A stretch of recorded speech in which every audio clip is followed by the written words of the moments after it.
Hello everyone.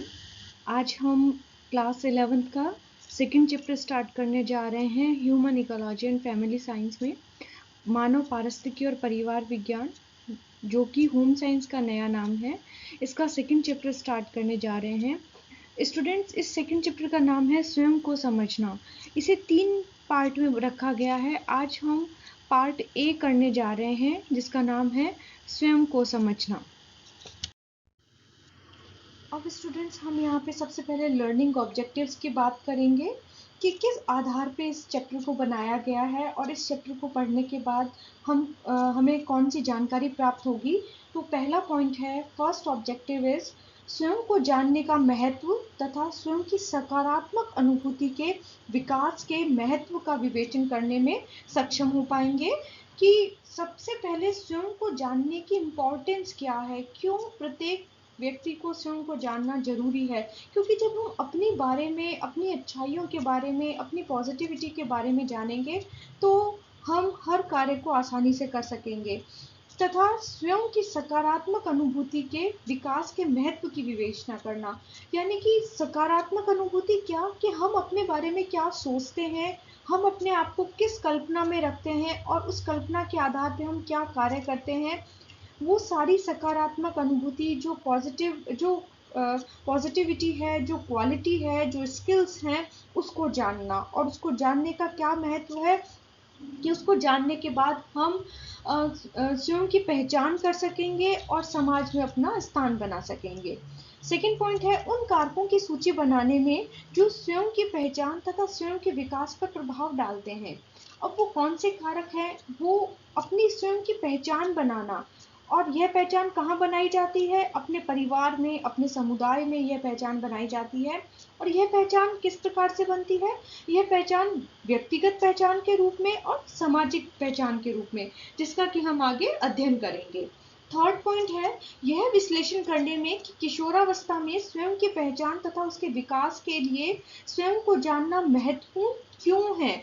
क्यों एक किशोरावस्था की अवस्था के व्यक्ति को, किशोर बालक को अपने बारे में पहचान करनी आवश्यक है। क्योंकि हमने फर्स्ट चैप्टर में पढ़ा था कि जो किशोरावस्था है वह जिंदगी का एक निर्णायक मोड़ है, जहाँ पे बहुत सारे डिसीजंस लिए जाते हैं और इस समय शारीरिक, मानसिक और सामाजिक परिवर्तन होते हैं। तो इस समय अपनी पहचान को जानना क्यों आवश्यक है और ये विकास में, वृद्धि और विकास में किस प्रकार सहायक है, इसका अध्ययन कर पाएंगे। शैशवावस्था, बाल्यावस्था और किशोरावस्था के दौरान स्वयं की विशेषताओं के वर्णन करने में। अब एक शैशवावस्था का बालक है, वो अपनी पहचान बनाना चाहता है। वो परिवार में कैसे पहचान बनाता है? जैसे वो सबके बीच में अगर बैठा है तो वह यह कोशिश करता है कि सबका ध्यान मेरी तरफ अट्रैक्ट हो सके। तो इसके लिए वो अलग अलग से, कभी वो डांस करता है, कभी वो राइम सुनाता है, वो कभी भाग के गोदी में आता है। तो यह सब प्रक्रियाएं क्या है कि वो पूरे परिवार के बीच में अपनी एक पहचान बनाता है, जिससे सभी परिवार के व्यक्ति उसको प्यार कर सके, उसको पहचान सके और उसकी तरफ अपना ध्यान आकर्षित कर सके। ऐसे ही बाल्यावस्था और किशोरावस्था के दौरान भी जो बच्चे हैं वो स्वयं की विशेषताओं को जानते हैं। बाल्यावस्था का बच्चा अपना आप को खेल में आगे करता है, अलग अलग एक्टिविटीज़ में आगे करता है, फिर उसका नया दायरा बनता है, वो धीरे धीरे अपने ग्रुप के साथ आगे बढ़ता है। ऐसे ही किशोरावस्था के जो बालक बालिकाएं हैं, वो अपने समूह के साथ अपनी के बीच में अपनी पहचान बनाते हैं, अपने समाज में, अपने समुदाय में अपनी पहचान बनाते हैं और अपने यह जो पहचान बनती है, वह पहचान उनके जो एबिलिटी है, जो उनकी कौशल है, उनको वे निखारते हैं, उसको पहचानते हैं और उनकी एक सकारात्मक अनुभूति के दौरान बनती है। तो ये इस चैप्टर के लर्निंग ऑब्जेक्टिव्स हैं जिनको हम समझेंगे और आगे एक एक करके पढ़ेंगे और इसको समझेंगे।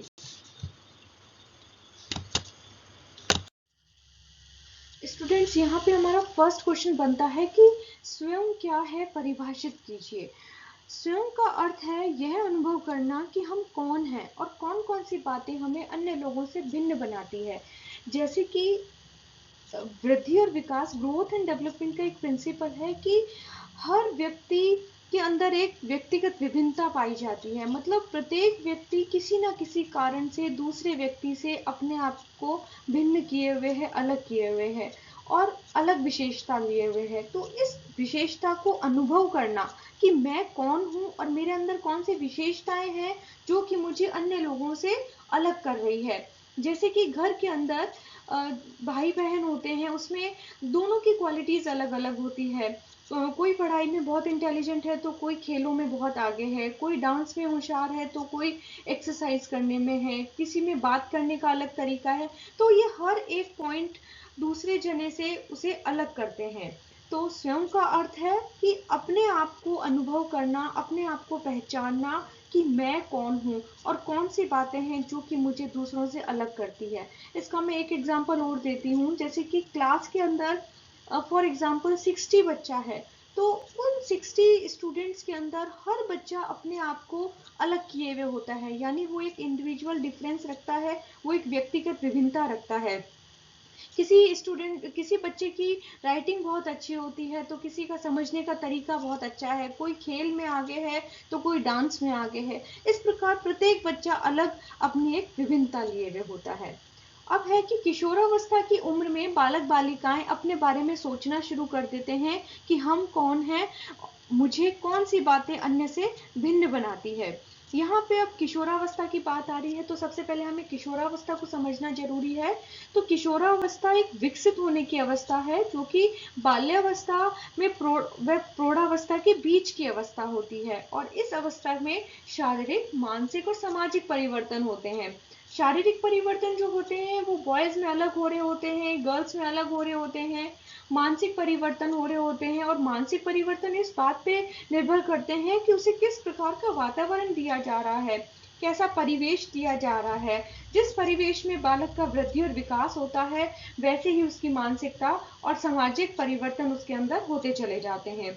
तो ये जो स्वयं को सोचना है, ये किशोरावस्था के जो बालक बालिकाएं होते हैं ये अपने आप को अलग पहचान बनाते हैं। कैसे अलग पहचान बनाते हैं कि अगर वो किसी पार्टी में जा रहे हैं तो उनके दिमाग में यह बात होती है कि मैं सबसे अलग कैसे लगूं, मैं क्या अलग पहनूं, मैं क्या अलग करूं जिससे कि मैं सबसे अलग और सबसे स्मार्ट लगूं। तो ये ऐसे ही वो लाइफ के हर एक क्षण में अपने आप को भिन्न बनाते हैं, दूसरों से अलग समझते हैं। थर्ड पॉइंट इस अवस्था में किसी अन्य अवस्था की तुलना में हम स्वयं को परिभाषित करने की अधिक कोशिश करते हैं। ये जो किशोरावस्था की इस स्टेज होती है उसमें प्रत्येक बच्चा अपने आप को दूसरों से अलग करने की कोशिश करता है। अगर एक होमवर्क भी टीचर को दिखाना होता है तो हर बच्चा चाहता है कि मैं दूसरे बच्चे से किस प्रकार से अलग काम करूं, किस प्रकार से अलग प्रोजेक्ट बनाऊं जिससे कि मेरा काम सबसे अलग हो और सबसे अच्छा हो। फोर्थ पॉइंट है कि स्वयं की परिभाषा, स्वयं का अर्थ।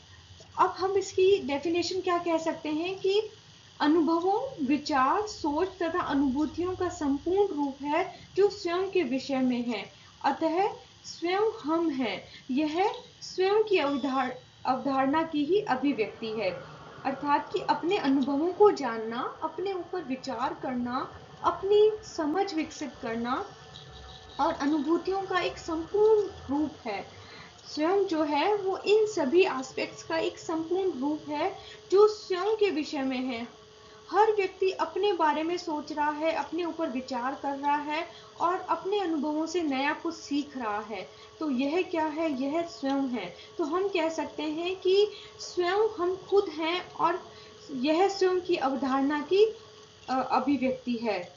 तो यहाँ पे हम एक एक्टिविटी करते हैं जिससे इस कॉन्सेप्ट को और अच्छे से समझा जा सकता है। स्टूडेंट, स्वयं की परिभाषा समझने के लिए हम यहाँ पे एक एक्टिविटी करते हैं जिसमें आप जो भी इस वीडियो को स्टूडेंट सुन रहा है वो एक कॉपी पेन लें और अपने बारे में 5 वाक्य लिखें कि आप खुद क्या हैं, आप अपने बारे में क्या अनुभूति करते हैं, क्या सोचते हैं। जैसे मैं आपको एक एग्जांपल देके बताती हूँ वैसा आप खुद लिखो अपनी कॉपी में कि मैं से शुरू होने वाले 5 वाक्य बनाएं कि मैं बहुत अच्छा गाना गाती हूँ जैसा कि चित्र में दिखाया गया है, मैं बहुत अच्छी पेंटिंग करती हूँ, मैं बहुत अच्छा खाना बनाती हूँ, मैं बहुत अच्छा खेलती हूँ, मैं बहुत अच्छे से अपने दोस्तों के साथ रहती हूँ, मैं बहुत ईमानदार हूँ। इस प्रकार से आप अपने बारे में 5 वाक्य बनाएं, और जब आप 5 वाक्य बना लेंगे तो आप अपनी क्वालिटीज़ को जानेंगे कि ये 5 बातें मेरे अंदर सबसे अच्छी हैं। आप उसकी एक लिस्ट बनाएं। यही स्वयं की डेफिनेशन है, यही स्वयं का अर्थ है कि अपने आप को जांचना, अपने ऊपर विचार करना और अपनी अनुभूतियों को पहचानना स्वयं है।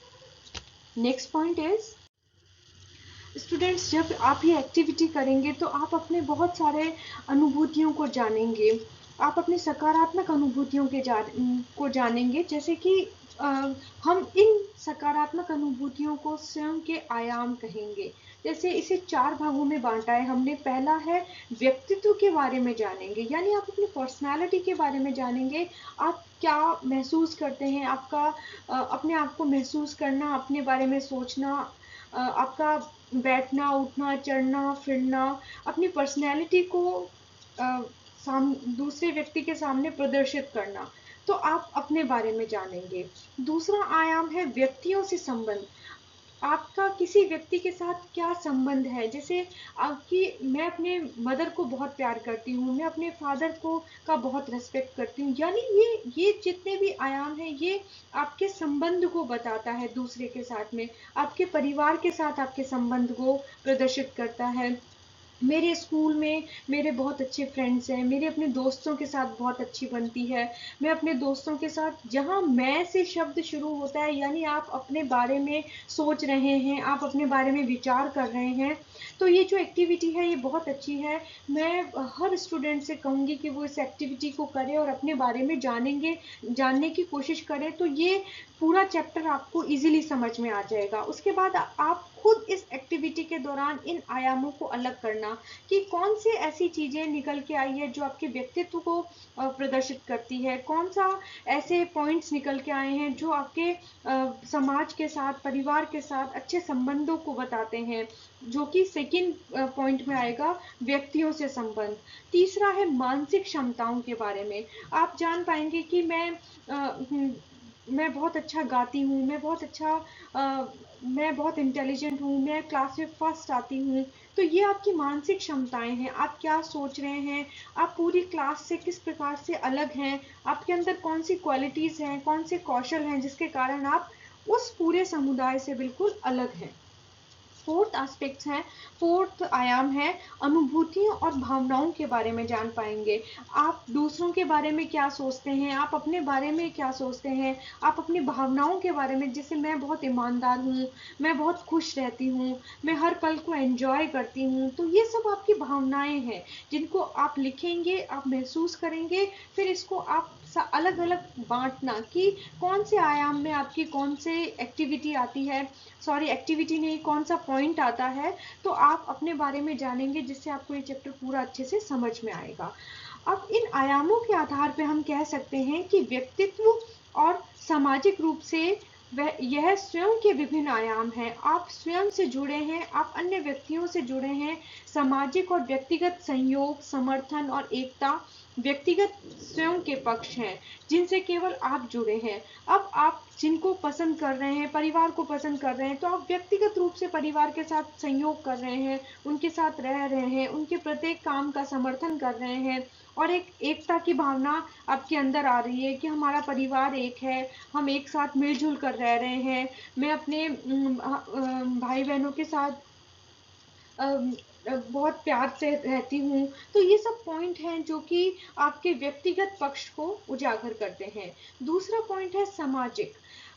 जो सामाजिक पक्ष है उसमें जहाँ आप अन्य व्यक्तियों के साथ जुड़े हैं, इनमें आप में बांटना, सहयोग, समर्थन और एकता आदि शामिल है कि आप किस तरीके से अपने बांट के किसी चीज़ को लेते हैं, किस प्रकार से आप परिवार वालों का, समाज वालों का सहयोग कर रहे हैं, अपने फ्रेंड्स का सहयोग कर रहे हैं। समर्थन और एकता के पॉइंट शामिल है। हम कह सकते हैं कि स्वयं का अर्थ उनके अनुभवों, विचारों, सोच तथा अनुभूतियों का संपूर्ण रूप है जिसमें हम स्वयं को परिभाषित करते हैं। देखो स्टूडेंट्स, यहाँ तक हमने स्वयं के बारे में जाना है, जिसमें हमने स्वयं की डेफिनेशन पढ़ी है, उसके बाद हमने एक एक्टिविटी की है, वो एक्टिविटी अपने आप को जानने की है, और ये स्वयं के आयाम हैं। तो यहाँ तक स्वयं के बारे में ही सब कुछ बताया गया है। कि कौन से आयाम हैं जो कि हमें व्यक्तिगत रूप से जोड़ते हैं और सामाजिक रूप से अनुभूति करवाते हैं। नेक्स्ट क्वेश्चन इज स्व संकल्पना तथा स्वाभिमान में संबंध बताइए। स्व संकल्पना तथा स्वाभिमान पहचान के तत्व हैं। यहाँ तक हमने जाना कि अपने आप को पहचानना यानी कि स्वयं के बारे में जानना।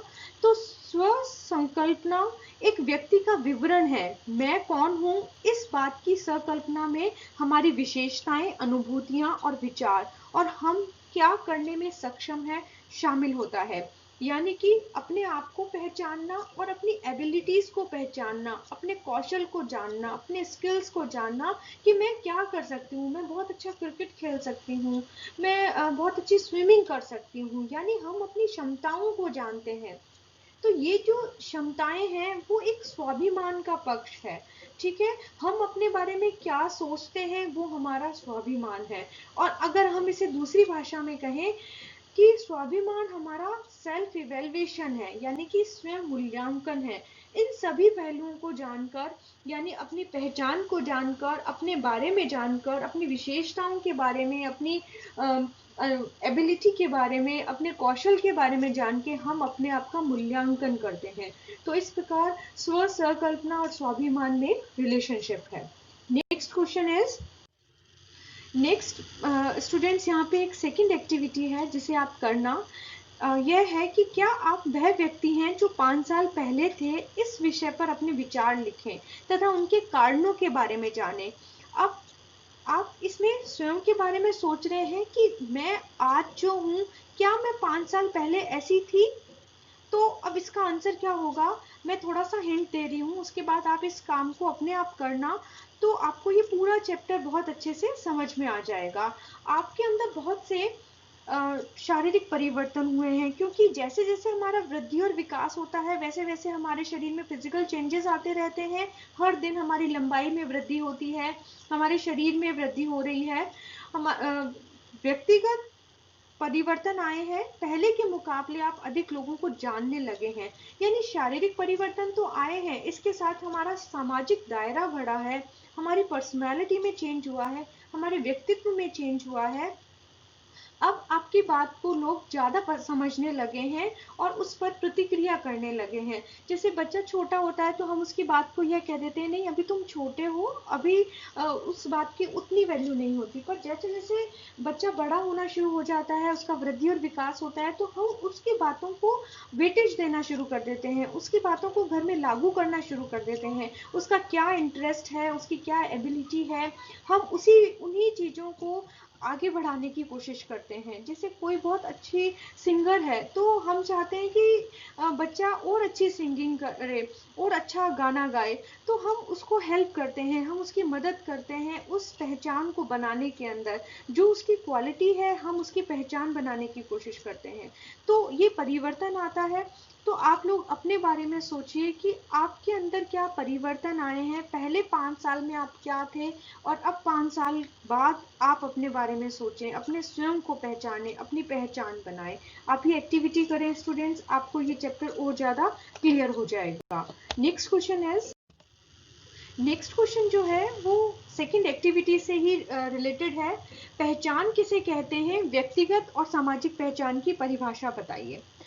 तो इसका आंसर है कि प्रत्येक व्यक्ति के अंदर पहचान की अनुभूति होती है, एक ऐसी अनुभूति जिसे हम पूरे जीवन साथ लेकर चलते हैं। ठीक वैसे ही जैसे स्वयं के मामले में हम व्यक्तिगत पहचान और सामाजिक पहचान के बारे में बात कर सकते हैं। अब हम यहाँ पे पहचान के बारे में, जब हम अपने आप को जानते हैं, अपने कौशल को जानते हैं, अपने आप को महसूस करते हैं, तो वो हमारी पहचान है। अब इसे 2 भागों में बांटा गया है, व्यक्तिगत पहचान और सामाजिक पहचान। व्यक्तिगत पहचान किसे कहेंगे कि एक व्यक्ति की उन विशेषताओं को संदर्भित करती है जो उसे अन्य से भिन्न करती है, तो वो उसकी व्यक्तिगत पहचान है। जैसे अगर 60 स्टूडेंट्स हैं तो उन 60 स्टूडेंट्स में हर बच्चा अपनी एक अलग क्वालिटी लिए हुए होता है, कि एक बच्चा बहुत अच्छी योगा करता है, एक बच्चा बहुत अच्छा क्रिकेट खेलता है, एक बच्चा बहुत अच्छी स्विमिंग करता है, यानी वो उसकी व्यक्तिगत पहचान है। एक बच्चा पढ़ाई में बहुत अच्छा है, किसी बच्चे की हैंडराइटिंग बहुत अच्छी है, तो ये सब उसकी व्यक्तिगत पहचान है। अब सामाजिक पहचान किसे कहेंगे? सामाजिक पहचान का अर्थ है एक व्यक्ति के पक्ष हैं जो उसे समूह से जोड़ते हैं, जैसे व्यवसायिक, सामाजिक या सांस्कृतिक पक्ष से जोड़ते हैं। अब सामाजिक पहचान का एक एग्जाम्पल पहले हम थोड़ा पढ़ते हैं, फिर उसे समझते हैं कि जैसे हम कहते हैं कि हम भारतीय हैं, ठीक है, हम अपने बारे में सोचते हैं। पहले हमने एक समूह के बारे में सोचा, एक सामाजिक पहचान बनाई कि हम भारतीय हैं। फिर हम कहते हैं कि मैं गुजरात से बिलोंग करती हूँ, मैं राजस्थान से बिलोंग करती हूँ, यानी वहाँ के लोग मेरे से जुड़े होंगे, वहाँ के रीति रिवाज, वहाँ का कल्चर, वो सब कहीं ना कहीं हमसे जुड़े होंगे, जहाँ से हम अपने आप को जोड़ते हैं। यानी हम किससे जोड़ रहे हैं? समाज से जोड़ रहे हैं। सबसे पहले हम एक देश से जोड़ रहे हैं, फिर देश के बाद एक राज्य से जोड़ रहे हैं, और राज्य के बाद हम उस राज्य में भिन्न भिन्न प्रकार के जाति समुदाय के लोग रह रहे होते हैं। तो हम जिस जाति से बिलोंग करते हैं, हम उस समुदाय के साथ अपने आप को जोड़ते हैं। कोई व्यक्ति कहता है मैं हिंदू हूँ, कोई कहता है मैं मुस्लिम हूँ, सिख हूँ, ईसाई हूँ, या हम कहते हैं कि मैं एक टीचर हूँ, मैं एक शिक्षक हूँ, एक किसान हूँ, एक वकील हूँ, एक डॉक्टर हूँ। यानी मैं डॉक्टर के समुदाय से जुड़ी हुई हूँ, मैं शिक्षक के समुदाय से जुड़ी हुई हूँ, मैं परिवार के साथ जुड़ी हुई हूँ, मैं एक अलग प्रकार से अपने आप को एक समाज के साथ जोड़ूंगी। तो ये हमारी क्या होगी? ये हमारी सामाजिक पहचान होगी। अतः स्वयं प्रकृति के बहुआयामी होता है। व्यक्ति के शिशु से किशोरावस्था में विकसित होने के दौरान इस स्वयं में भी बदलाव आते हैं। अब जैसे जैसे हम बड़े होते जाते हैं, हमारे दायरे अलग होते चले जाते हैं, हर दिन नया समूह आता है और हम नए लोगों के साथ सामाजिक संबंध स्थापित करते हैं। जैसे एक बच्चा परिवार से छोड़ के स्कूल में आता है, तो वहाँ उसके नए दोस्त होते हैं, और वो कहता है ये मेरी स्कूल है, ये मेरी क्लास है, ये मेरे दोस्त हैं। इस प्रकार वो अपना एक समूह की पहचान करता है। तो धीरे धीरे जैसे जैसे वो बड़ा होता चला जाता है, उसके समूह बदलते जाते हैं, फिर उसके वो स्कूल के समूह छूट जाता है, फिर वो कॉलेज के समूह के साथ जुड़ता है, फिर वो परिवार के अन्य समूह के साथ जुड़ता है, फिर जहाँ पे वो जॉब करता है वहाँ के समूह के साथ जुड़ता है। तो इस प्रकार हर एक स्टेज के ऊपर अलग अलग सामाजिक और व्यक्तिगत पहचान बनती रहती है। स्टूडेंट्स, यहाँ पे आपका सेकंड ए पार्ट खत्म हो गया है। सेकंड चैप्टर को 3 भागों में बांटा गया है, जिसमें इसका ए पोर्शन है वो खत्म हो गया है। आप इसे पढ़ें, समझें, इसके नोट्स बनाएं और इसे खुद महसूस करें। इस चैप्टर को आप अपने बारे में सोचें, अपनी पहचान के बारे में सोचें, और सोचें कि मैं किस तरीके से आपकी व्यक्तिगत पहचान क्या है, आपकी सामाजिक पहचान क्या है। ये बहुत ईजी लगेगा आपको। और मेरे इस वीडियो को आप लाइक और सब्सक्राइब करना ना भूलें। Thank you.